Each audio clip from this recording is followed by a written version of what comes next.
গৌরী সেদিন আবেগের তাড়নায় রাজকুমারী কস্তুরীর সাথে দেখা করতে গিয়েছিল এবং আবেগের তাড়নায় নিজের জীবনের সমস্ত সত্যি কথাগুলো বলতে গিয়েছিল, কিন্তু হঠাৎই বাধা পড়ল।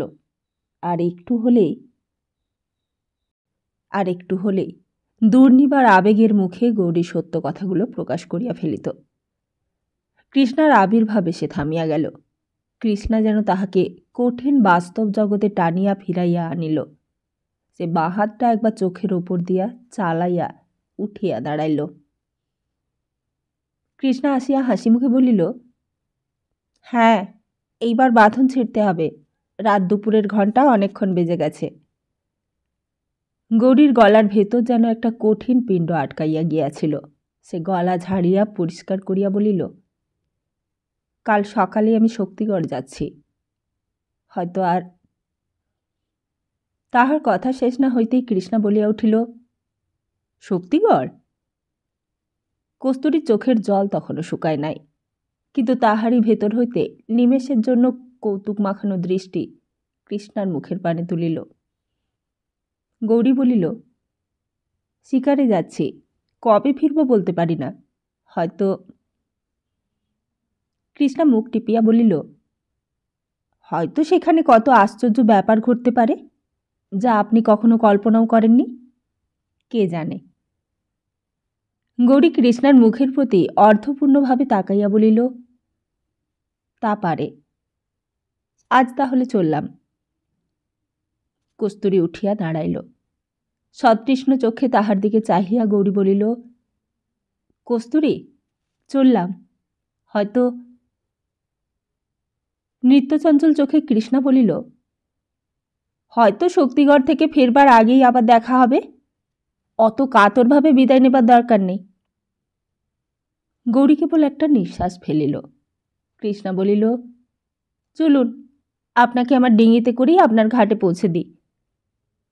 গৌরী মাথা নাড়িয়া বলিল, না, তোমাকে আর কষ্ট দেব না। যেভাবে এসেছি সেভাবেই ফিরে যাব। কস্তুরীর মুখে আশঙ্কা ছায়া পড়িল। সে অতি মৃদু স্বরে বলিল, কিন্তু যদি কোনো দুর্ঘটনাই ঘটবে না কস্তুরী, আমি এখন মরব না। আর যদি মরি, শক্তিগড়ে গিয়ে, এইখানে নয়। এই বলিয়া গৌরী মাথা নাড়িয়া হাসিল। কৃষ্ণা বলিল, ও কি কথা, সখীকে মিছিমিছি ভয় পাইয়ে দিচ্ছেন কেন? চলুন। চলো কৃষ্ণা। দ্বারের কাছে গৌরী ফিরিয়া দেখিল কস্তুরী তাহার দিকে এক দৃষ্টে চাহিয়া আছে। একটা উচ্ছ্বসিত দীর্ঘ নিঃশ্বাস চাপিয়া সে ঘর হইতে বাহির হইয়া গেল। এই শেষ দেখা। অন্ধকারে ঘাটের পাদমূলে আসিয়া গৌরী কৃষ্ণার হাত চাপিয়া ধরিল। ব্যাকুল স্বরে বলিল, কৃষ্ণা, হয়তো আমাদের আর দেখা হবে না। এই শেষ দেখা। যদি আমাদের জীবনে এমন কোনো বিপর্যয় ঘটে যায় যা এখন তোমাদের কল্পনারও অতীত, তুমি কস্তুরীকে ছেড়ো না, সর্বদাই তার কাছে থেকো। তুমি কাছে থাকলে হয়তো সে শান্তি পাবে। এই বলিয়া উত্তরের প্রতীক্ষা না করিয়া জলে ঝাঁপাইয়া পড়িল। হায়, মানুষ যদি ভবিষ্যৎ দেখতে পাইত, কে জানে তাহলে কি হতো। নমস্কার, আমরা শুনছি শরদিন্দু বন্দ্যোপাধ্যায়ের লেখা ঝিন্দের বন্দি উপন্যাসটি। আসুন শুনে নিই আজকের পর্বে কি আছে। নতুন বন্ধুদের জন্য জানানো হচ্ছে, গল্পগুলি ভালো লাগলে চ্যানেলটিকে সাবস্ক্রাইব করে পাশে থাকবেন, কমেন্ট করতে ভুলবেন না। তাহলে শুনে নিই আজকের পর্ব। পরদিন প্রভাতে শক্তিগড় যাত্রার কথা রাজসংসারে প্রচারিত হইল। চম্পা পূর্বাহ্নে কিছু জানিত না। সংবাদ পাইয়া তাহার ভারী অভিমান হইল। যাত্রার আয়োজন সব ঠিকঠাক হইয়া গিয়াছে, আজই যাওয়া হইবে, অথচ সে কিছু জানে না। মুখ ভার করিয়া সে রাজার মহলের দিকে চলিল। দ্বারের সম্মুখে রৌদ্ররূপ দাঁড়াইয়া আছে। তাহাকে দেখিয়া চম্পা ভঙ্গি করিয়া বলিল, রাজা আজ শক্তিগড়ে যাচ্ছেন, তুমি আগে থেকে জানতে? উদাসভাবে ঊর্ধ্ব দিকে তাকাইয়া রুদ্ররূপ বলিল, জানতাম, তবে আমাকে বলনি কেন?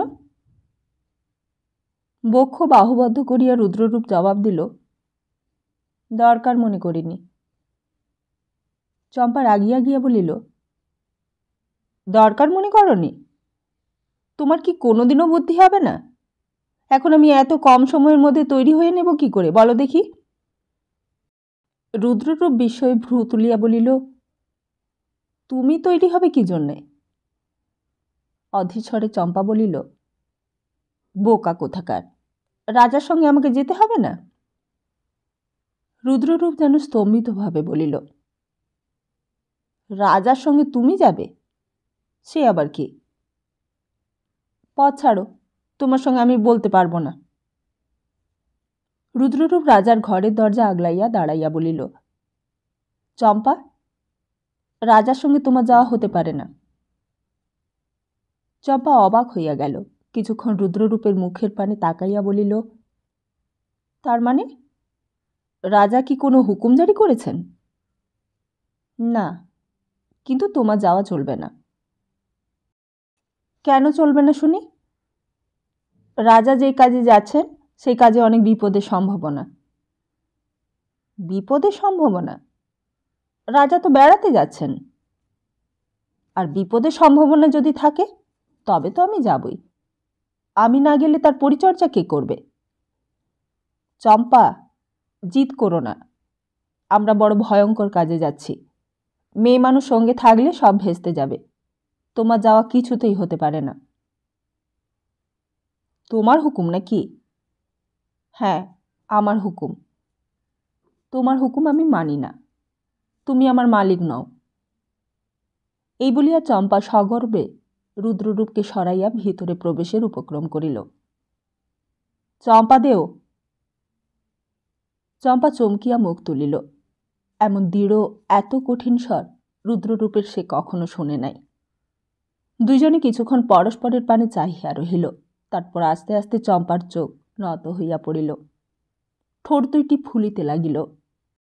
রুদ্ধরোদনের কণ্ঠে সে বলিল, আমি তাহলে যেতে পাবো না? রুদ্ররূপের কণ্ঠস্বরও কোমল হইল। সে বলিল, না, এবার নয়।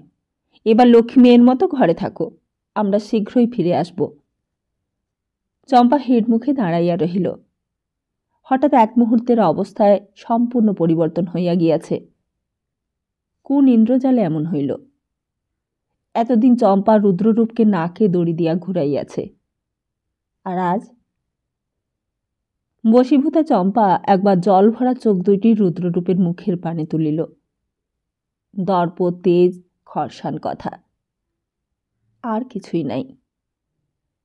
বোধহয় এতদিনে চম্পা প্রথম নারীত্ব লাভ করিল। স্খলিত অঞ্চল মাটিতে লুটাইতে লুটাইতে সে ফিরিয়া গেল। যতক্ষণ দেখা গেল সত্ত্বাধিকারী প্রভুর মতো রুদ্ররূপ তাহার দিকে তাকাইয়া রহিল।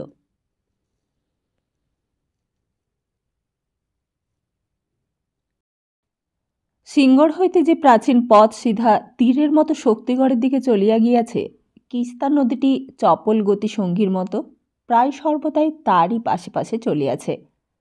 কখনো মোড় ফিরিয়া এসব দূরে চলিয়া গিয়াছে, আবার বাঁকিয়া পথের ঠিক পাশে আসিয়া উপস্থিত হইয়াছে। বেলা দ্বিপ্রহরে সেই পথ দিয়া গৌরী তাহার সোয়ারের দল লইয়া চলিয়াছিল। 50 জন সোয়ার আগে পিছে চলিয়াছে, মধ্যে গৌরী, সর্দার ধনঞ্জয় ও রুদ্ররূপ। সোয়ারদের কোমরে তরবারি, হাতে বর্ষি। রুদ্ররূপের কোমরে তরবারি আছে, কিন্তু বর্ষা নাই। আর ধনঞ্জয়ের কটিবন্ধে সর্দারের ভারী পিস্তল। গৌরী প্রায় নিরস্ত্র।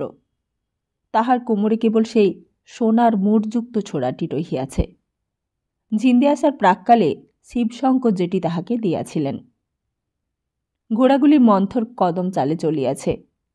দ্রুত যাইবার কোনো প্রয়োজন নাই। এই চালে চলিলে ঘণ্টা চারেকের মধ্যে শক্তিগড়ে পৌঁছানো যাইবে। একদল ভৃত্য তাম্বু ও অন্যান্য অবশ্য ব্যবহার্য দ্রব্যাদি লইয়া সকালেই যাত্রা করিয়াছে। তাহারা বাসস্থানাদি নির্মাণ করিয়া প্রস্তুত থাকিবে। হেমন্তের মধ্যনিন্দ সূর্য তেমন প্রখর নয়। মাঝে মাঝে পথের পাশে বৃদ্ধ শাখাপত্র বহুল পাহাড়ি বৃক্ষ একটু ছায়ারও ব্যবস্থা করিয়াছে। আর তাছাড়া কিস্তার জলস্পৃষ্ট বাতাস ভারী মোলায়ম ও স্নিগ্ধ। গৌরী এদিকে একবারও আসে নাই। এতদিন এক প্রকার রাজপ্রাসাদে অন্তরীণ ছিল। এই মুক্ত দৃশ্যের ভেতর দিয়া যাইতে যাইতে তাহার মনে পড়িল সেই দিনের কথা, যেদিন সে প্রথম ঝি স্টেশনে নামিয়া অশ্বপৃষ্ঠে সিংগড়ের পথ ধরিয়াছিল। বর্তমান দৃশ্যটা ঠিক তাহার অনুরূপ না হইলেও স্মৃতি জাগানিয়া বটে। পথ ঋজু, কিন্তু সর্বদাই সমতল নয়, সাগরের ঢেউয়ের মতো তরঙ্গায়িত হইয়া গিয়াছে। বাম পার্শ্বের বিস্তীর্ণ ভূখণ্ড কঙ্করপূর্ণ ও অমসৃণ। এখানে ওখানে দুই চারিটি কঠিন প্রাণ পাহাড়ি গাছের গুল্ম। দক্ষিণে 20 হরপিল গতি কিস্তা, আর সর্বশেষে সমস্ত পার্বত্য দৃশ্যটিকে ঘিরিয়া বলয়াকৃতির নীল পাহাড়ের রেখা। ঘোড়ার পিঠে বসিয়া গৌরী কেমন যেন স্বপ্নাবেষ্ট হইয়া পড়িয়াছিল। প্রস্তরময় পথের ওপর ঘোড়ার খুঁড়ের সমবেত শব্দ, জিনের চামড়ার মশমশ শব্দ, ঘোড়ার মুখে জিঞ্জিরের ঝিনঝিন শব্দ মিলিয়া একটি ছন্দের সৃষ্টি করিয়াছে। সেই ছন্দের তালে তালে গৌরীর মনটাও কোথায় উধাও হইয়া গিয়াছে। বিশেষ কোনো চিন্তা মনের মধ্যে থাকে না, অথচ অতি সূক্ষ্ম একটা লুতুন্ত মস্তিষ্কের মধ্যে বিচিত্র আকৃতির ভঙ্গুর জাল বুনিতে থাকে। তাহার মানসিক অবস্থাটা সেইরূপ। সর্দার ধনঞ্জয়ের কণ্ঠস্বরে তাহার দিবাস্বপ্নের জাল ছিঁড়িয়া গেল। সে মুখ ফিরাইয়া দেখিল রুদ্ররূপ কখন পিছাইয়া গিয়াছে, কেবল ধনঞ্জয় তাহার পাশে রহিয়াছে। ধনঞ্জয় ভ্রুর ওপর করতল রাখিয়া সম্মুখ দিকে দৃষ্টি প্রসারিত করিয়া দিলেন। তারপর মৃদুস্বরে কতকটা আত্মগতভাবে বলিলেন, আজ আমাদের অভিযান দেওয়ান কালীশঙ্করের কথা মনে করিয়ে দিচ্ছে। কি আশ্চর্য যোগাযোগ! 150 বছর আগে কে ভেবেছিল যে ঝিন রাজ্যের নাট্যশালায় তারই বংশধরেরাই একদিন প্রধান অভিনেতা হয়ে দাঁড়াবে? আশ্চর্য। গৌরী বলিল, এইবার তোমার হেয়ালি ছেড়ে আসল গল্পটা আগাগোড়া বলতে হবে সর্দার। আমাকে কেবলই ভাবা চাকা খাইয়ে চুপ করে যাবে, সেটা হবে না। নাও, এখন তো তোমার কোনো কাজ নেই, এইবার কালীশঙ্করের কেচ্ছাটা আরম্ভ করো। ধনঞ্জয় একটু হাসিলেন, বলিলেন, বলছি, বলবার উপযুক্ত সময় উপস্থিত হয়েছে। কারণ যে কাজে আমরা চলেছি তার ফলাফল যে কি হবে তা ভগবানই জানেন। হয়তোবা শেষ পর্যন্ত তোমার গল্প শুনবার জন্য আমি বেঁচে নাও থাকতে পারি, কিংবা গল্প বলবার জন্য আমিও বেঁচে নাও থাকতে পারি। সবই সম্ভব। আর হয়তোবা আমরা দুজনেই বেঁচে থাকব, অথচ এই গল্প আর বলা চলবে না। তার চেয়ে এই বেলায় সেরে রাখা ভালো। গৌরী একটু ভাবিয়া বলিল, আমি এই গল্প শুনলে যদি কারুর অনিষ্টের সম্ভাবনা থাকে তাহলে বলবার দরকার কি? ধনঞ্জয় গম্ভীরভাবে বলিলেন, আপনার পূর্বপুরুষ কালীশঙ্কর সম্বন্ধে একটা রহস্যের ইঙ্গিত দিয়ে আমি আপনাকে এইখানে নিয়ে এসেছি। এমন কাজে আপনাকে ব্রতী করেছি যাতে জীবন নাশের সম্ভাবনা। সুতরাং আমার কাছে আপনার একটা কৈফিয়ত প্রাপ্য। সেই কৈফিয়ত যদি আমি না দিই, আপনি ভাবতেই পারেন যে আমি আপনাকে ঠকিয়ে নিজের কাজ হাসিল করছি। বেশ, তাহলে বলো। আমি যে গল্পটা বলবো তাতে শুধু এই কথাই প্রমাণ হবে যে আপনি এই পর্যন্ত অধিকার বহির্ভূত কোনো কাজই করেননি, এবং শেষ পর্যন্ত যদি ও কথা অনেকবারই শুনেছি, এইবার গল্পটা আরম্ভ করো। ধনঞ্জয় বলিতে আরম্ভ করিলেন। গতিশীল সওয়ার দলের অশ্বক্ষুরধ্বনির ভেতর হইতে তাহার অনুচ্চ কণ্ঠস্বর গৌরীর কানে আসিতে লাগিল। সে সম্মুখ দিকে তাকাইয়া শুনিতে লাগিল। গল্প আরম্ভ করবার আগে এই কাহিনী আমি কি করে জানতে পারলাম সেটা বলা দরকার। রাজপরিবারের এই গূঢ় কাহিনী জনসাধারণের পক্ষে জানবার কথা নয়। বোধহয় বর্তমানে আমি ছাড়া আর কেউ জানে না, শুধু দেওয়ান বজ্রপাণি জানেন। তাকে আমিই বলেছি। জাতিতে বস্য হলেও আমরা পুরুষানুক্রমে রাজার পার্শ্বচর ও দেহরক্ষী। এই কথা বোধহয় আগেই শুনেছেন। 150 বছর আগে আমার ঊর্ধ্বতন পঞ্চম পুরুষ এই পদ প্রথম পেয়েছিলেন। তার নাম ছিল শেঠ চন্দ্রকান্ত। তিনি কি করে তদানন্তীন মহারাজ ধূর্যটি সিংহের অনুগ্রহভাজন হয়ে ক্রমেই তার বন্ধু ও পার্শ্বচর হয়ে উঠেছিলেন, সে কাহিনী এখানে অবান্তর। এটুকু বললেই যথেষ্ট হবে যে তিনি ধূর্যটি সিংহের দক্ষিণ হস্তরূপ ছিলেন। কিন্তু রাজার পার্শ্বচর হয়েও চন্দ্রকান্ত বেনিয়া স্বভাব ছাড়তে পারেননি। সে সময় বেনিয়া ছাড়া অন্য জাতির মধ্যে লেখাপড়ার রেয়াজ ছিল না। হিসাব কিতাব লেখার জন্য বেনিয়াদের লেখাপড়া শিখতে হতো। চন্দ্রকান্ত হিসাব তো লিখতেনই, তার উপর আরেকটা জিনিস লিখতেন যা আজকের দিনে অমূল্য বলে পরিগণিত হতে পারে, আর সেটি হচ্ছে তদানন্তীন রাজদরবারের দৈনন্দিন রোজনার্চা। রাজসংসারের খুঁটিনাটি, রাজ অন্তঃপুরের জনশ্রুতি, দরবারের কেচ্ছা সবই তার গোপন দপ্তরে স্থান পেত। জীবনের শেষ 15-20 বছর তিনি নিয়মিত এই কার্যটি করেছিলেন। সে যাই হোক, চন্দ্রকান্ত একদিন বৃদ্ধ বয়সে দেহ রক্ষা করলেন। তার দপ্তর অন্যান্য হিসেবের খাতার সঙ্গে রক্ষা করা হলো। চন্দ্রকান্তের পর থেকে আমাদের বংশে লেখাপড়ার চর্চাটা কমে গিয়েছিল। যাদের রাজার পাশে থেকে অস্ত্র চালাতে হবে তাদের আবার বিদ্যা শিক্ষার দরকার কি? কাজেই গত 4 পুরুষের মধ্যে চন্দ্রকান্তের দপ্তর কেউ খুলে পড়লে না। আমি প্রথম এই দপ্তর উদ্ধার করি। তখন আমার বয়স অনেক কম, কৌতূহল বেশি। চন্দ্রকান্তের রোজনার্চা পড়তে আরম্ভ করলাম। পড়তে পড়তে মনে হলো যেন একটা উপন্যাস পড়ছি, আর সেই দপ্তরের দেওয়ান কালীশঙ্করের ইতিহাসও পড়ি। 15 বছরের ইতিহাসের ভেতর থেকেই কালীশঙ্করের জীবন কাহিনী জল জল করে ফুটে ওঠে। মনে হয় চন্দ্রকান্ত যে কাহিনী লিখে গেছেন তার প্রধান নায়কই কালীশঙ্কর। আরেকটা জিনিস সেই দপ্তরের সঙ্গে পেয়েছিলাম। আপনি জানেন, হাতি তাঁতের ফালকের ওপর ছবি আঁকার জন্য ঝি চিরদিনই বিখ্যাত। এখন প্রতিকৃতি আঁকার শিল্প লোপ পেয়ে গেছে, কিন্তু সেই সময় মোঘল যুগের শেষ দিকে এই শিল্পের খুব প্রচার ছিল। চন্দ্রকান্তের দপ্তরের সঙ্গে একতাড়া ছবি আঁকার ফলকও পেয়েছিলাম। ফলকের পেছনে চিত্তার্পিত ব্যক্তির নাম লেখা ছিল। সেই সময়ের অনেক বড় বড় লোকেরই নাম ছিল, ছবি ছিল। রাজা ধূর্যটি সিংহের ছবি ছিল, কালীশঙ্করেরও ছবি ছিল। তাই কালীশঙ্করের চেহারা আমার জানা ছিল, এবং সেই জন্যই আপনাদের বাড়িতে তার তৈলচিত্র দেখেই আমি বুঝতে পারি যে এ কালীশঙ্কর ছাড়া আর কেউ নয়। সেই তীক্ষ্ণ চোখ, সেই খড়ের মতো নাক, একবার যে দেখেছে সে কখনোই ভুলবে না। এতক্ষণে আমার কৈফিয়ত শেষ হলো।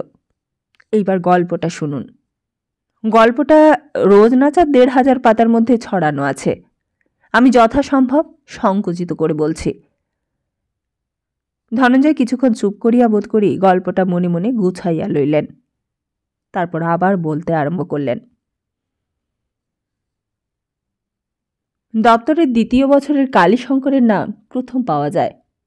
প্রথমে দেখি রাজসভায় একজন বাঙালি লড়াকো এসেছে। রাজাকে অনেক রকম অদ্ভুত অস্ত্র কৌশল দেখিয়ে মুগ্ধ করছে। তারপর দেখি কালীশঙ্কর রাজভ্রাতাদের অস্ত্রগুরু নিযুক্ত হয়েছেন।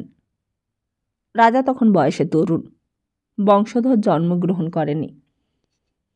ক্রমে 3 মাস যেতে না যেতেই দেখতে পাই কালীশঙ্কর রাজসভার প্রধান ওমরা হয়ে দাঁড়িয়েছেন। কি শিকারে, কি মন্ত্রণায়, কি বিলাস ব্যাসনে কালীশঙ্কর না হলে রাজার একদণ্ড চলে না। কালীশঙ্করকে চন্দ্রকান্ত প্রথমে একটু ঈর্ষার চোখেই দেখতেন, কিন্তু ক্রমে তিনিও কালীশঙ্করের সম্মোহন শক্তিতে বশীভূত হয়ে পড়লেন। 2য় বছরের শেষাশেষি দেখি চন্দ্রকান্ত তার দপ্তরে ভাই কালীশঙ্কর লিখতে আরম্ভ করেছেন। তারা দুজনে যেমন রাজার ডান হাত বা হাত, তেমনি পরস্পর প্রাণ প্রতিম বন্ধু হয়ে উঠেছেন। কেউই কারুর কাছ থেকে কোনো কথাই গোপন করেন না। 4র্থ বর্ষে রাজ্যের সাবেক মন্ত্রী মারা গেলেন। এইবার কালীশঙ্করের চরম উন্নতি হল। রাজা তাকে মন্ত্রী নিযুক্ত করলেন। রায় দেওয়ান কালীশঙ্কর রাজ্যের কর্ণধার হয়ে উঠলেন। একজন বিদেশির এই উন্নতিতে অনেকেরই চোখ টাটাল, কিন্তু কার্যদক্ষতায় কুর্বুদ্দিতে রায়দেওয়ানের সমকক্ষ কেউই ছিল না, তাই কেউ উচ্চবাচ্য করতে পারল না। চন্দ্রকান্ত অবশ্য খুব খুশি হলেন। দুজনের মধ্যে বন্ধুত্ব এতই প্রগাঢ় হয়ে উঠেছিল যে একজন অন্যজনের পরামর্শ না নিয়ে কোনো কাজই করতেন না। তারপর আরও 2 বছর কেটে গেল। এই সময় কালীশঙ্করের শ্রেষ্ঠ কীর্তি ঝিন্দের সঙ্গে ইংরেজ সরকারের মিত্রতামূলক সন্ধি। তিনি এমন সুকৌশলে রাজার মর্যাদা রেখে এই কাজ সুসম্পন্ন করলেন যে রাজা রাজ্যের বাহ্য ও আভ্যন্তরীণ সমস্তই শাসন পালনের ভার তার হাতেই তুলে দিলেন এবং দিয়ে নিশ্চিন্ত আনন্দে দিন যাপন করতে লাগলেন। এইভাবেই রাজ্য সুশৃঙ্খলায় চলতে লাগল। কোথাও কোনো গণ্ডগোল নেই। কেবল একটি বিষয়ে রাজা এবং প্রজারা একটু নিরানন্দ। 35 বছর বয়স পর্যন্ত রাজার বংশধর জন্মগ্রহণ করল না। রাজার 3 রানী 3 জনেই নিঃসন্তান। রাজা হোম যজ্ঞ দৈবকার্য অনেক কিছুই করালেন, কিন্তু কিছুতেই কোনো ফল হলো না। হতাশ হয়ে রাজা শেষে মহাপণ্ডিত রাজগুরুর শরণাপন্ন হলেন। রাজগুরু অনেক চিন্তার পর বললেন, একটি মাত্র উপায় আছে। এই পর্যন্ত বলিয়া ধনঞ্জয় থামিলেন। গৌরী সাগ্রহে বলিল, তারপর?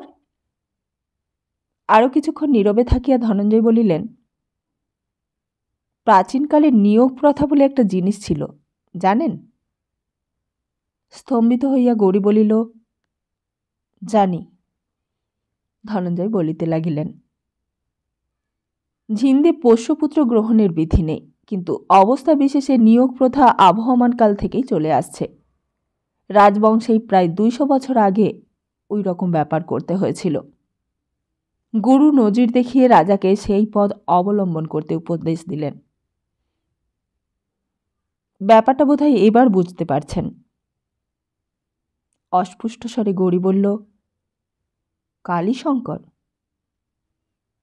ধনঞ্জয় ঘাড় নাড়িলেন। প্রকাশ্যে এক মহাপুত্রেষ্টি যজ্ঞের আয়োজন হল, কিন্তু ভেতরে ভেতরে যজ্ঞ টিকা পড়লেন রায় দেওয়ান কালীশঙ্কর। রাজা, রাজগুরু আর স্বয়ং কালীশঙ্কর ছাড়া এ কথা আর কেউ জানল না, এমনকি রানী পর্যন্ত না। সেকালে অনেক রকম ওষুধও ছিল। সে যাই হোক, যথাসময় পাটরানী পদ্মা দেবী এক কুমার প্রসব করলেন। রাজ্যে মহা সমারোহ পড়ে গেল। দেশ দেশান্তর থেকে অভিনন্দন এলো। রাজা ধূর্যটি সিং কিন্তু উৎসবে যোগ দিতে পারলেন না। তিনি রাজপ্রাসাদে নিজেকে আবদ্ধ করে রাখলেন।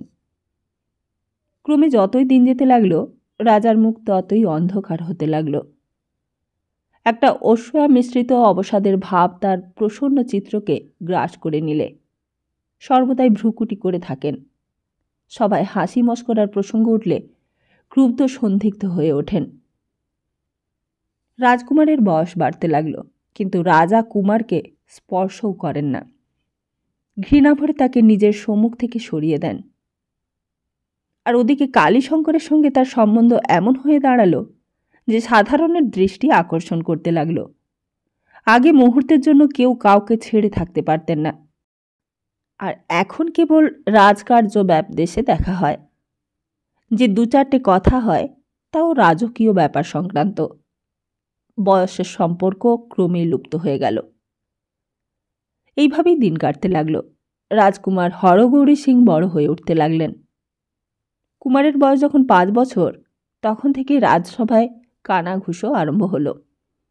কুমার যতই বড় হচ্ছেন, কালীশঙ্করের সঙ্গে তার চেহারার সাদৃশ্য ততই স্পষ্ট হয়ে উঠছে। সকলেই তা লক্ষ্য করলে। আড়ালে ইশারা ইঙ্গিতে চোখ ঠাড়াঠাড়ি চলতে লাগল। ইতিমধ্যে রাজা তখন মদ ধরেছেন। অষ্টপ্রহর মদে ডুবে থাকেন। সভায় যখন আসেন তখন চারিদিকে কিছুই লক্ষ্য করেন না। সভাসদেরা নানাভাবে তাকে প্রসন্ন করবার চেষ্টা করেন, কিন্তু তাদের কথা তিনি শুনতেই পান না। ভ্রুকুটি ভয়াল মুখে বসে থাকেন। আরও কয়েক বছর এমন করে কেটে গেল। রাজা থেকেও নেই। তাই সভাসদদের স্পর্ধা ক্রমেই বেড়ে গিয়েছিল। কুমারের যখন 8 বছর বয়স, তখন এক কাণ্ড ঘটল। একজন নির্বোধ ওমরা রাজার সম্মুখেই কুমারের চেহারা নিয়ে একটা বাঁকা ইঙ্গিত করে বসলে। বললে, কুমারের চেহারা যেমন দেওয়ান কালীশঙ্করের মতো, আশা করা যায় বুদ্ধিতেও তিনি তেমনই প্রখর হবেন। রাজা অন্য সময় কিছুই শুনতে পান না, কিন্তু এই কথাগুলো তার কানে গেল। এতদিনের রুদ্ধ গ্লানি অগ্নুৎপাতের মতো বেরিয়ে এলো। তিনি সিংহাসন থেকে লাফিয়ে গিয়ে ওই ওমরার চুলের মুঠি ধরলেন, তারপর তলোয়ারের এক কোপে তার মাথাটা কেটে নিলেন। একটা হুলস্থুল কাণ্ড বেঁধে গেল। এই সময় কালীশঙ্কর দ্রুতপদে বাইরে থেকে এসে রাজার হাত ধরে বললেন, মহারাজ, ক্ষান্ত হন। রাজা ধূর্যটি সিং কষায়িত চোখ কালীশঙ্করের দিকে ফেরালেন। তার মুখ দেখে মনে হলো কালীশঙ্করকেও বুঝি তিনি হত্যা করবেন। কিন্তু কালীশঙ্করের চোখের দৃষ্টিতে কি যে সম্মোহন শক্তি ছিল তা জানি না। রাজা তার গায়ে অস্ত্র তুলতেও পারলেন না, শুধু রক্তে রাঙা তলোয়ারখানা দ্বারের দিকে দেখিয়ে বললেন, যাও। কালীশঙ্কর সভা থেকে ফিরে এলেন। সেই রাত্রে চন্দ্রকান্তের সঙ্গে গোপনে তার মন্ত্রণা হল। কালীশঙ্কর কুশাগ্রধী লোক ছিলেন। অনেক আগে থেকেই তিনি এই দুর্যোগের দিন প্রতীক্ষা করেছিলেন, তাই নিজের আজীবন সঞ্চিত টাকা কড়ি সবই রাজ্যের বাইরে সরিয়ে ফেলেছিলেন। চন্দ্রকান্ত বললেন, কালীশঙ্করের পক্ষে এই রাজ্যে থাকা আর নিরাপদ নয়। রাজা নিজে তাকে হত্যা করতে পারেননি বটে, কিন্তু হত্যা করবার জন্য গুপ্ত ঘাতক তিনি নিযুক্ত করেছেন, এই খবর তিনি পেয়েছেন। দুই বন্ধু সেই রাত্রে শেষ আলিঙ্গন করে নিলেন। পরদিন কালীশঙ্কর নিরুদ্দেশ হলেন। 15 বছর পর ঝিন্দের রঙ্গমঞ্চে তার অভিনয়ের উপর জবনিকা পড়ে গেল। আর এরপরে যা ইতিহাস, তা তো আপনার বংশের ইতিহাস। আমার চেয়ে আপনি তা বেশি জানেন। ধনঞ্জয় নীরব হইলেন। তাহার দৃষ্টি একবার গৌরীর কোমরের ছোড়াটার উপর গিয়া পড়িল। একাগ্রভাবে শুনিতে শুনিতে গৌরীর চিবুক বুকের উপর নামিয়া পড়িয়াছিল। সেও এইবার মুখ তুলিল। তাহার মুখে একটা অদ্ভুত হাসি খেলিয়া গেল। সম্মুখে প্রায় 2 মাইল দূরে তখন শক্তিগড়ের পাষাণ চূড়াটা দেখা দিয়াছে। সেই দিকে তাকাইয়া সে যেন অন্যমনস্কভাবে বলিল, অর্থাৎ শঙ্কর সিং, উদিত আর আমরা সকলেই কালীশঙ্করের বংশধর। জ্ঞাতি ভাই? চমৎকার। কিস্তা নদী যেখানে দুন্দুভির ন্যায় শব্দ করিতে করিতে নিম্নের উপত্যকায় ঝরিয়া পড়িয়াছে, সেইখান হইতে প্রায় 200 গজ দূরে কিস্তার উত্তর তীরে শক্তিগড় দুর্গ অবস্থিত। কিস্তার তীরে বলিলে ঠিক বলা হয় না। বস্তুত দুর্গটি উত্তরলগ্ন জলের ভেতর হইতেই মাথা তুলিয়াছে। এই স্থানে কিস্তা অসমতল প্রস্তরবন্ধুর খাতের ভেতর দিয়া বহিয়া গিয়াছে। জলের ভেতর হইতেই বড় বড় পাথরের চাপা মাথা জাগাইয়া আছে। এইরূপ কতগুলি অর্ধনগ্ন প্রস্তর শীর্ষের ভিত্তির উপর উত্তর তীর ঘেঁষিয়া শক্তিগড় দুর্গ নির্মিত। জলের উপর প্রতিষ্ঠিত বলিয়া শক্তিগড়ের চারিপাশে পরিখা খননের প্রয়োজন হয় নাই। কিস্তার প্রস্তর বিক্ষুব্ধ ফেনায়িত জলরাশি তাহাকে বেষ্টন করিয়া সগর্জনে বহিয়া গিয়াছে। একটি সংকীর্ণ সেতু খরস্রোতা প্রাণালীর উপর দিয়া তীরের সহিত শক্তিগড় দুর্গের সংযোগ সাধন করিয়াছে। ইহাই দুর্গ প্রবেশের একমাত্র পথ। শক্তিগড় দুর্গটি আয়তনে ছোট, দুর্গের আকারে নির্মিত হইলেও প্রকৃতপক্ষে ইহা একটি প্রাচীর পরিখা বেষ্টিত রাজপ্রাসাদ। নিরুপদ্রব ভোগবিলাসের জন্যই বোধ করি অতীতকালের কোনো বিলাসী রাজা ইহা নির্মাণ করাইয়াছিলেন। দুর্গটি এমনভাবে তৈয়ারি যে মাত্র 5-6 জন বিশ্বাসী লোক লইয়া দুর্গের লৌহদ্বার ভিতর হইতে রোধ করিয়া দিলেই অগণিত শত্রু দীর্ঘকাল অবরোধ করিয়াও ইহা দখল করিতে পারিবে না। কিস্তার গর্ভ হইতে কালো পাথরের দুর্বেদ্য প্রাকার উঠিয়াছে। মাঝে মাঝে স্থূল স্তম্ভাকৃতি বুরুজ। প্রাকারগাত্রের স্থানে স্থানে পর্যবেক্ষণের জন্য সংকীর্ণ ছিদ্র। বাহির হইতে দেখিলে দুর্গটিকে একটি নিরেট পাথরের সুবর্তুল ত্রিপ বলিয়া মনে হয়। দুর্গদ্বারের সম্মুখে প্রায় 150 গজ দূরে ফাঁকা মাঠের ওপর গৌরীর তাঁবু পড়িয়াছিল। মধ্যস্থলে গৌরীর জন্য একটি বড় শিবির, তাহার চারিপাশে সহচর্যের জন্য কয়েকখানা ছোট তাঁবু। সবগুলি তাঁবু ঘিরিয়া কাঁটাতারের বেড়া। ধনঞ্জয় কোনো দিকে সাবধানতার লাঘব করেন নাই। এইখানেই হেমন্ত অপরাহ্নের সোনালি আলোয় গৌরী সদল বলে আসিয়া উপনীত হইল। অশ্বপৃষ্ঠে এতদূর আসিয়া গৌরী ঈষৎ ক্লান্ত হইয়াছিল। ঘোড়ায় চড়ার অভ্যাস অনেক দিন গিয়াছে, তাই নিজের তাম্বুতে কিয়ৎকাল বিশ্রাম করিয়া ও কিছু জলযোগ করিয়া সে নিজেকে চাঙ্গা করিয়া লইল। ধনঞ্জয়ের দেহে ক্লান্তি নাই। তিনি আসিয়া বলিলেন, উদিতের কোনো সাড়া শব্দই পাওয়া যাচ্ছে না, বোধহয় ঘাবড়ে গেছে। আমরা যে আসতে পারি তা বেচারা বোধহয় প্রত্যাশাই করেনি। চলুন, কিস্তার ধারে একটু বেড়াবেন, জায়গাটা আপনাকে দেখিয়ে শুনিয়ে দিই। দুইজনেই বাহির হইলেন।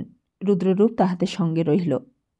কাটা বেড়ার বাহ্যমুখে বন্দুক কিরিশধারী শাস্ত্রীর পাহারা। তাহাকে অতিক্রম করিয়া তিনজনে দুর্গদ্বারের দিকে চলিলেন। দুর্গের কাছাকাছি কোথাও লোকালয় নেই। প্রায় অর্ধক্রোশ দূরে কিস্তার তটে ঘন নিবিষ্ট খড়ের চাল একটি গ্রামের নির্দেশ করিতেছে। গ্রামের ঘাটে জেলে ডিঙির মতো কয়েকটি ক্ষুদ্র নৌকো বাঁধা। সেই দিকে অঙ্গুলি নির্দেশ করিয়া ধনঞ্জয় বলিলেন, ওটা শক্তিগড় গ্রাম, ওটা উদিতের জমিদারি। ওখানকার প্রজারা সব উদিতের গোঁড়া ভক্ত। গৌরী বলিল, কাছাকাছি কোথাও শস্যক্ষেত্র দেখছি না। এইসব প্রজাদের জীবিকা কি?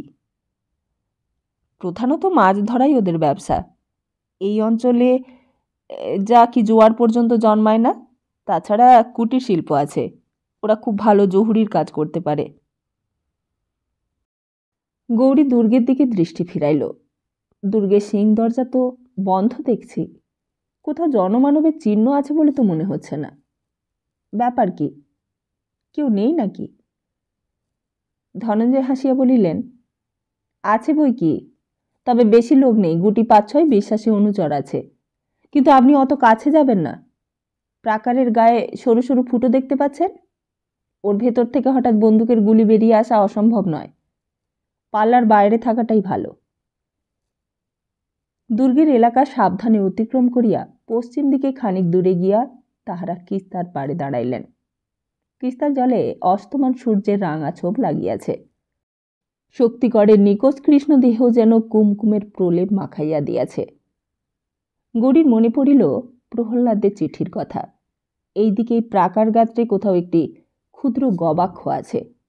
সেই গবাক্ষ চিহ্নিত কক্ষে শঙ্কর সিং অবরুদ্ধ। গৌরী পর্যবেক্ষণ করিয়া দেখিল, এইদিকে জল হইতে ৩-৪ হাত উপরে কয়েকটি চতুষ্কোণ জানালা রহিয়াছে। তাহার মধ্যে কোনটি শঙ্কর সিংয়ের জানালা তাহা অনুমান করা শক্ত।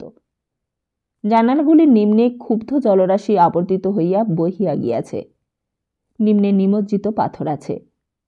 সাঁতার কাটিয়া বা নৌকার সাহায্যে জানালার নিকটবর্তী হওয়াটা কঠিন। দুর্গের দিক হইতে চক্ষু ফিরাইয়া গৌরী কিস্তার অপর পারে তাকাইল।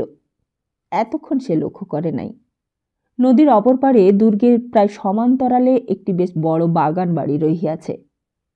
কিস্তা এখানে প্রায় ৩০০ গজ চওড়া, তাই পাড়াপাড়ের পরিষ্কার দেখা যায় না।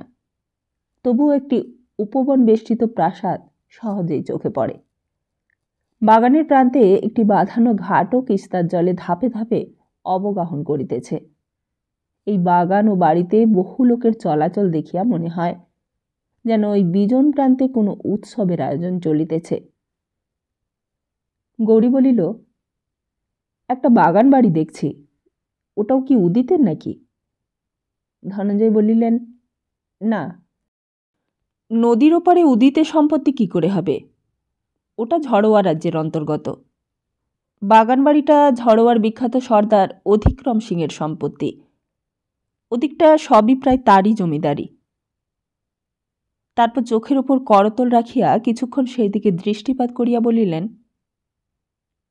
কিন্তু অধিক্রমের বাগান বাড়িতে এত লোক কিসের? অধিক্রম মাঝে মাঝে তার জমিদারিতে এসে থাকে বটে, কিন্তু এ যেন মনে হচ্ছে কোনো উৎসব উপলক্ষে বাগান বাড়ি সাজানো হচ্ছে। কি জানি, হয়তোবা তার মেয়ের বিয়ে। রুদ্ররূপ পেছন হইতে সশ্রমভাবে বলিল, আগে হ্যাঁ, অধিক্রম সিংয়ের মেয়ে কৃষ্ণাবাইয়ের সঙ্গে হাবিলদার বিজয়লালের বিয়ে। গৌরী সচকিত হইয়া বলিল, তাই নাকি? তুমি কোথা থেকে শুনলে? রুদ্ররূপ বলিল, শহরে অনেকেই বলাবলি করছিল। শুনেছি ঝড়োয়ার রানী নাকি স্বয়ং এই বিয়েতে উপস্থিত থাকবেন। কৃষ্ণা বাউ রানীর সখী কি না? গৌরী জিজ্ঞাসা করিলেন, কবে বিয়ে? তা বলতে পারি না, বোধহয় পরশু। সেই রাত্রে কৃষ্ণা যে ইঙ্গিত করিয়াছিল শীঘ্রই আবার সাক্ষাৎ হইতে পারে, গৌরী এতক্ষণে তাহার অর্থ বুঝিতে পারিল। বাপের জমিদারি হইতে কৃষ্ণার বিবাহ হইবে, রানীও আসিবেন, সুতরাং এত কাছে থাকিয়া দেখা সাক্ষাৎ হইবার কোনো বিঘ্ন নাই। অধিক্রম সিং কন্যার বিবাহে হয়তো রাজাকেও নিমন্ত্রণ করিতে পারেন। গৌরীর ধমনীতে রক্ত চঞ্চল হইয়া উঠিল। সে একদৃষ্টে ওই উদ্যান বেষ্টিত বাড়িটার দিকে চাহিয়া রহিল। এই সময় দূরে দুর্গাদারের ঝনাৎকার শুনিয়া তিনজনেই সেই দিকে দৃষ্টি ফিরাইলেন। দুইজন অশ্বারোহী আগে পিছে সংকীর্ণ সেতুর উপর দিয়া বাহিরে আসিতেছে। দূর হইতে অপরাহ্নের আলোকে তাহাদের চেহারা ভালো দেখা গেল না। ধনঞ্জয় শোন দৃষ্টিতে কিয়ৎকাল সেদিকে চাহিয়া থাকিয়া বলিলেন, উদিত আর ময়ূর বাহন। তাহার মুখে উদ্বেগে ছায়া পড়িল। তিনি একবার কাটা তার বেষ্টিত তাম্বুর দিকে তাকাইলেন, কিন্তু এখন আর ফিরিবার সময় নাই। উদিত তাহাদের দেখিতে পাইয়াছে এবং এই দিকেই আসিতেছে। তিনি গৌরীর দিকে ফিরিয়া বলিলেন, ওরা আপনার কাছেই আসছে, সম্ভবত দুর্গের ভেতর নিয়ে যাবার আমন্ত্রণ করবে। রাজি হবেন না, আর সতর্ক থাকবেন। প্রকাশ্যে কিছু করতে সাহস হবে না, তবুও। রুদ্ররূপ, তোমার পিস্তল আছে? আছে।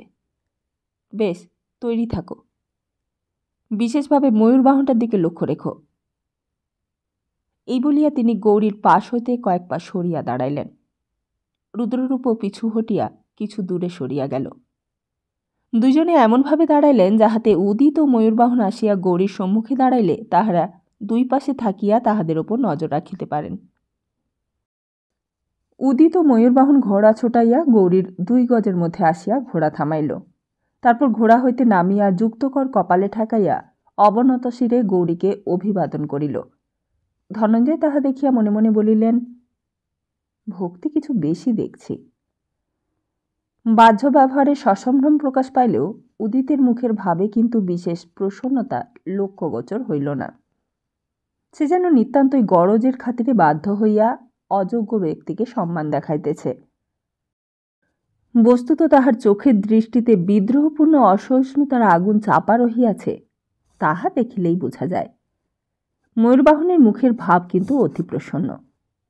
তাহার কিংসুকফুল্ল অধরে যে হাসিটি ক্রীড়া করিতেছে, তাহাতে ব্যঙ্গ বিদ্রুপের লেশমাত্র নেই, বরঞ্চ ঈষৎ অনুতপ্ত পরিবশ্যই ফুটিয়া উঠিতেছে। সে যেন পূর্বদিনের ধৃষ্টতার জন্য লজ্জিত। উদিতি প্রথম কথা কহিল, একবার গলা ঝাড়িয়া লইয়া পাখি পড়ার মতো বলিল, মহারাজ স্বাগত। মহারাজকে সানুচর আমার দুর্গ মধ্যে আহ্বান করিতে পারলাম না, সেজন্য দুঃখিত। দুর্গে স্থানাভাব। তবে যদি মহারাজ একাকী বা 2-1 ভৃত্য নিয়ে দুর্গে অবস্থান করতে সম্মত হন, তাহলে আমি সম্মানিত হব। গৌরী মাথা নাড়িল, নিরুৎসুক স্বরে বলিল, উদিত, তোমাকে সম্মানিত করতে পারলাম না। দুর্গের বাইরে আমি বেশ আছি, ফাঁকা জায়গা থাকাটাই স্বাস্থ্যকর, বিশেষত যখন শিকার করতে বেরিয়েছি। উদিত বলিল, মহারাজ কি সন্দেহ করেন দুর্গের ভেতর থাকা তার পক্ষে অস্বাস্থ্যকর? তাহার কথার খোঁচাটা চোখের অনাবৃত বিদ্রুপে আরও স্পষ্ট হইয়া উঠিল। গৌরী উত্তর দিতেই যাইতেছিল, কিন্তু তৎপূর্বেই ময়ূরবাহন হাসিতে হাসিতে বলিল, অস্বাস্থ্যকরই বই কি মহারাজ, আপনি দুর্গে থাকতে অস্বীকার করে দূরদর্শিতারই পরিচয় দিয়েছেন। দুর্গে একজন লোক সংক্রামক রোগে ভুগছে, আপনার বাইরে থাকাটাই সমীচীন। গৌরী তাহার দিকে ভ্রুকুটি করিয়া জিজ্ঞাসা করিল, সংক্রামক রোগটা কি? ময়ূরবাহন তাচ্ছিল্য করে বলিল, বসন্ত। লোকটা বোধহয় আর বাঁচবে না। গৌরী জিজ্ঞাসা করিল, লোকটা কে? এইবার উদিত উত্তর দিল। প্রত্যেকটা শব্দ দাঁতে ঘষিয়া ধীরে ধীরে বলিল, একটা বাঙালি, চেহারা অনেকটা আপনারই মতো। লোকটা আমার এলাকায় এসে রাজদ্রোহিতা প্রচার করছিল, তাই তাকে বন্দি করে রেখেছি। সংযত স্বরে গৌরী বলিল, বটে, কিন্তু তুমি তাকে বন্দি করে রেখেছ কোন অধিকারে?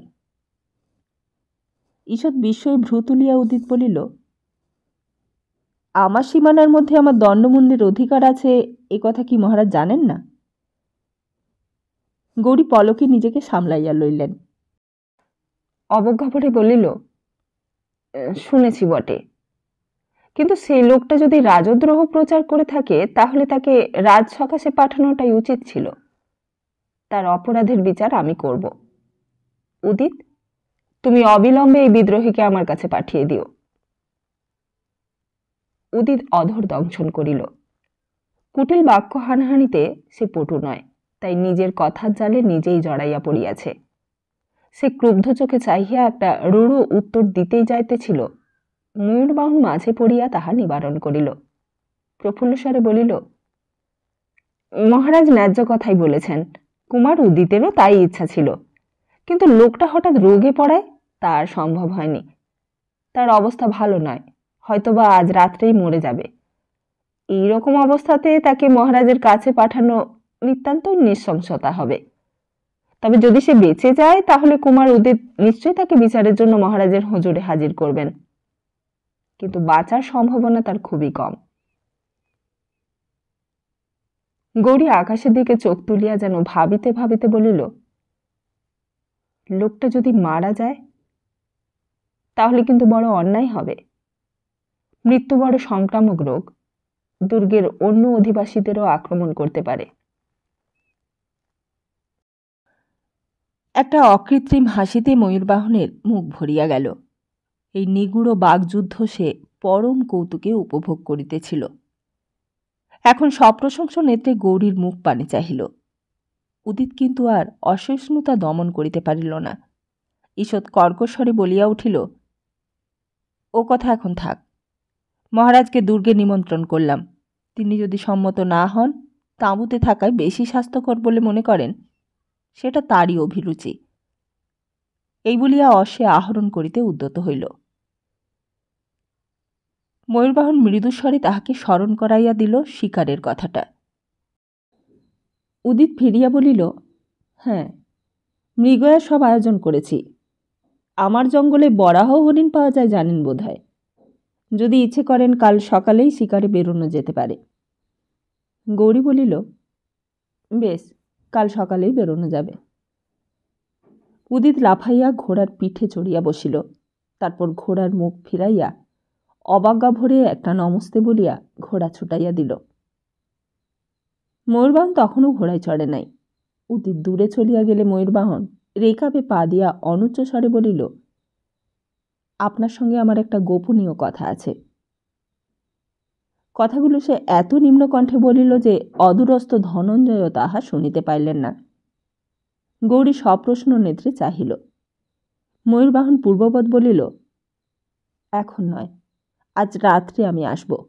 11টার সময় এখানেই আসবেন, তখন কথা হবে। নমস্তে। এই বলিয়া মাথা ঝুঁকাইয়া সঙ্গে সঙ্গে লাফ দিয়া ঘোড়ায় চড়িল। তারপর তাহার সাহত ঘোড়া দ্রুত বেগে উদিতকে অনুসরণ করিল। ছাউনি দিকে ফিরতে ফিরতে গৌরী ধনঞ্জয়কে ময়ূরবাহনের কথাটা বলিল। শুনিয়া ধনঞ্জয় বলিলেন, আবার একটা কিছু নতুন শয়তানি আসছে। তা তো বটেই, কিন্তু এখন কর্তব্য কি? দীর্ঘকাল আলোচনা ও পরামর্শের পর স্থির হইল যে ময়ূরবাহনের সহিত দেখা করাটাই যুক্তিসঙ্গত। তাহার অভিপ্রায় যদিও এখনো পরিষ্কার বোঝা যাইতেছে না, তবুও অনুমান হয় যে সে উদিতের সহিত বেইমানি করিবার মতলব পাঠিয়াছে। ইহাতে রাজাকে উদ্ধার করিবার পন্থা সুগম হইতে পারে।